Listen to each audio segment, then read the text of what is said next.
Got a lot of news this week. You want to jump on My into that? goodness. My goodness.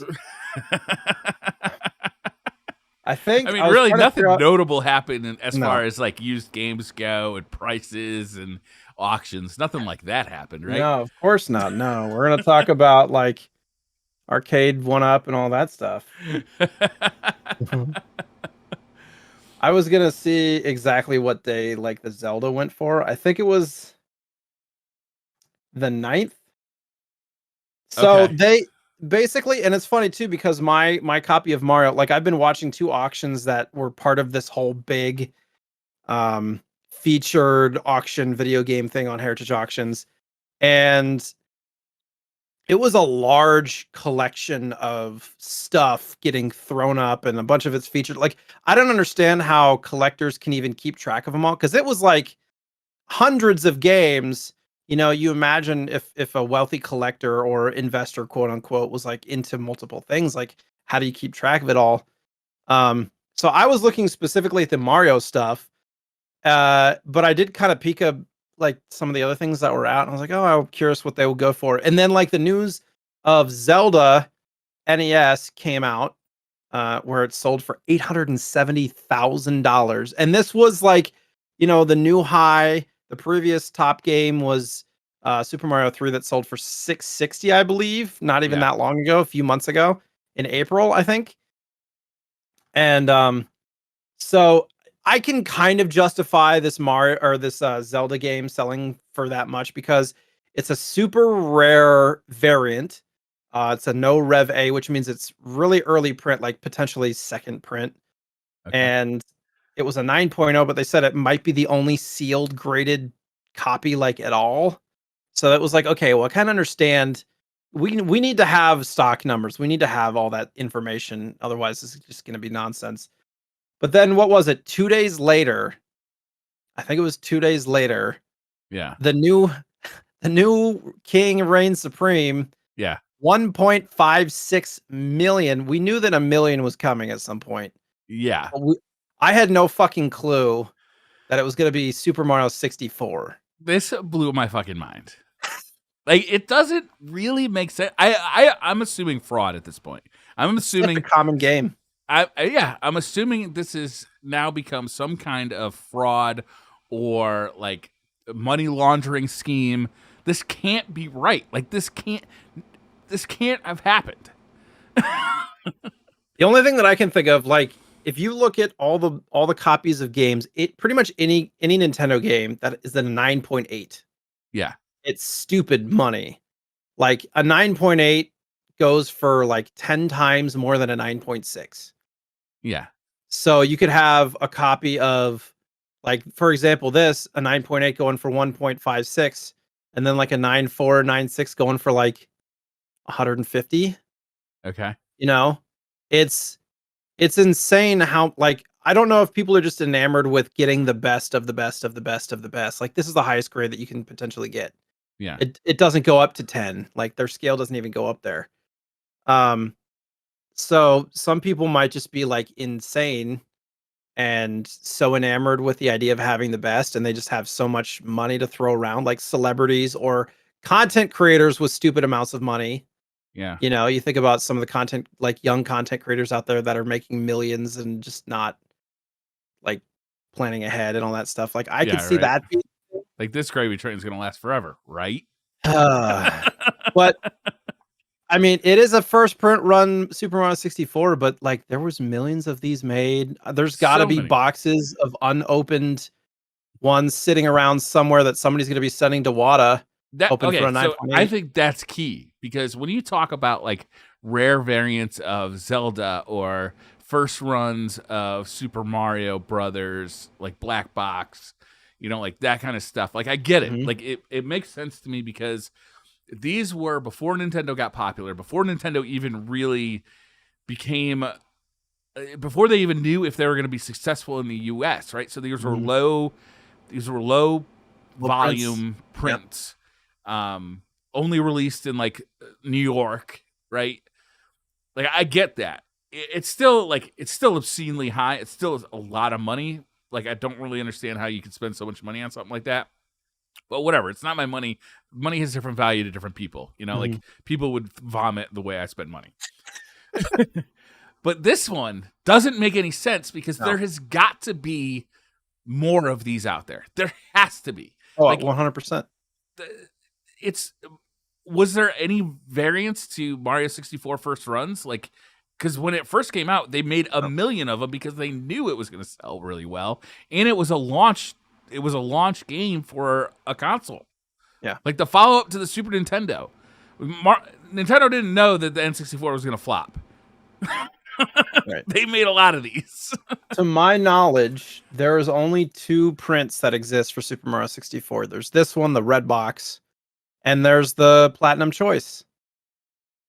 You know, and that's as far as I know, that's it. There's 2 prints. I have a copy of both complete in box. They're not sealed. They're not worth this. You know, they're Yeah. worth maybe a couple $100. But This is why I'm like, it's got to be fraud. Like, there's got to be in 10 years. There's going to be like Jason Schreier is going to come out with a new book talking about how he uncovered like how like these people were like making tons of fraudulent money by buying and selling used video games. Like this cannot be real. Like how could this be? How could this be the value of a game that's so common? I don't know. It just makes me think like if I wonder if the people that have that first the game that kind of started this whole wave of sealed stuff. It was the first print Super Mario Bros for NES with the seal. It was a 9.6 or whatever. If that went back up for sale, what it would go for now. I knew we had talked about this before, and it was always speculated that it sold for like 115, and almost immediately a month or two later, they're like, "This is $1 million game." I believed it because it was like one of a kind. I could understand that, Well, but that dude now who that a bought game like that is laughing his ass off right now. yeah, I'm like a game that's one of a kind goes for 115, but a game that probably there's got to be I don't even want to speculate as to how many of these exist out there at a 9.8. They're probably in a like they have those they have those sealed boxes of 64 games that like you can buy like a box of 6 Gauntlet Legends or whatever for, Yeah, $1,000 or whatever. Somebody's sitting on a box or more of these just 100%. licking their chops right now for sure. Yeah, And yeah, I 100%. It's sitting in like whoever bought the stock from Toys R Us, right? Like right. when Toys R Us closed, like, oh, look at this! It's a whole box full of Super Mario. Well, I'll just put it over here for now. I mean they exist somewhere, I'm sure. Yeah, And this last week with the July 9th through 11th kind of auctions, I did some counting because I'm a counter. I like to count. And of the top, what was it? Of the top 32 Heritage Auctions games ever sold, top 32 like dollar amounts, yeah. 23 of them were from this last week. Well, that makes sense, right? Because this is new. I would imagine this is going to keep happening until the market bottoms out, because this whole thing is new, right? The WATA system is new. It's WATA is the grading system, right? Yeah. Or is that Well, the WADA's been around for a few years, but it's new in the way that it's more recently associated with Heritage Auctions. So they're in cahoots. like a few years, like 10 years or more than that? WADA has not been around for 10 years, Yeah, as okay, far as I that's know. what I thought. That's new to me. VGA was before WADA. I think WADA was within probably the last, I want to say 6 years, something like that. Like Somebody can correct me. so the whole thing is new. So like records, it's like if we invent a new sport, well, we're gonna set records every game, right? Right. It's not till the sport is 30 years old where records start to become like, oh, okay, that's actually pretty impressive. Right. Well, I'm I suppose I need to clarify something. It was 23 of the top 32 Nintendo games. I okay. sorted by all, and there's like a handful of other stuff like Hyperstone Heist and frickin' Tomb Raider first edition went for 144,000. Are you kidding me? On the PlayStation? Yeah, Final Fantasy 7 went for 144,000. A sealed copy of Final Fantasy VII. 9.8. The Tomb Dude, Raider was a 9.4. there's got to be 100 of those I too. know. Like that doesn't make any sense. No, It doesn't make any sense. no. This market is too pumped up right now. It's Copy, crazy. That's crazy. like the fourth highest game ever now to be sold was Super Mario World first print, which is relatively rare because there wasn't very many copies printed in box. They were almost all pack-ins.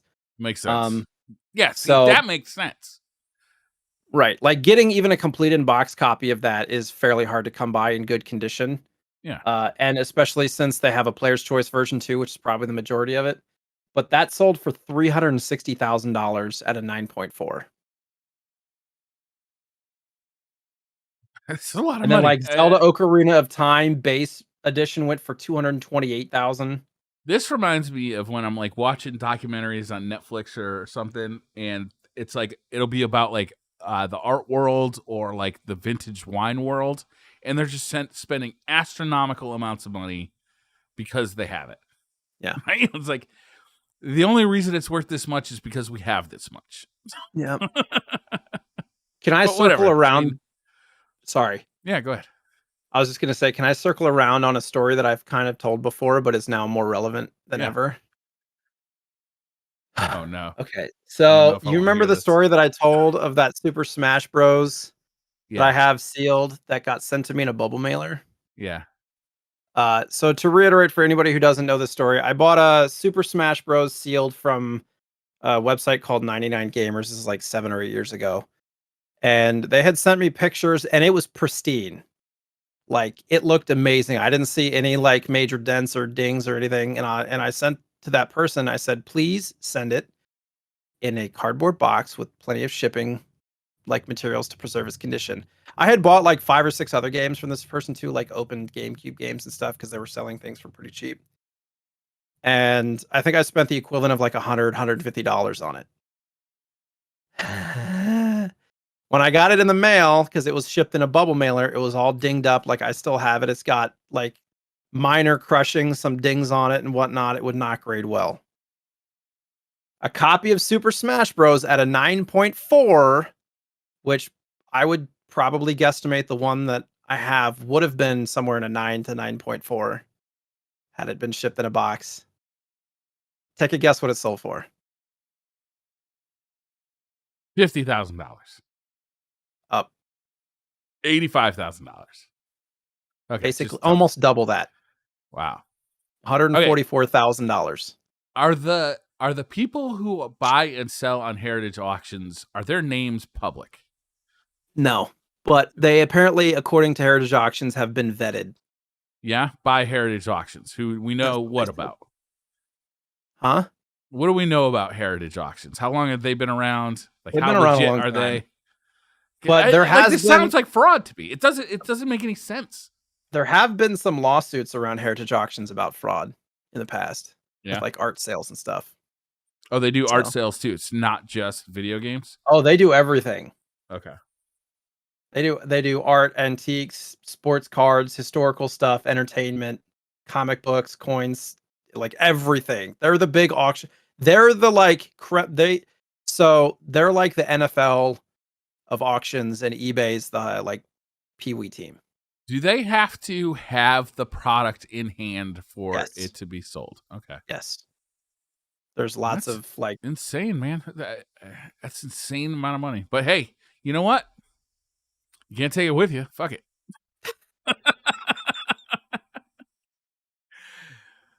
Wow.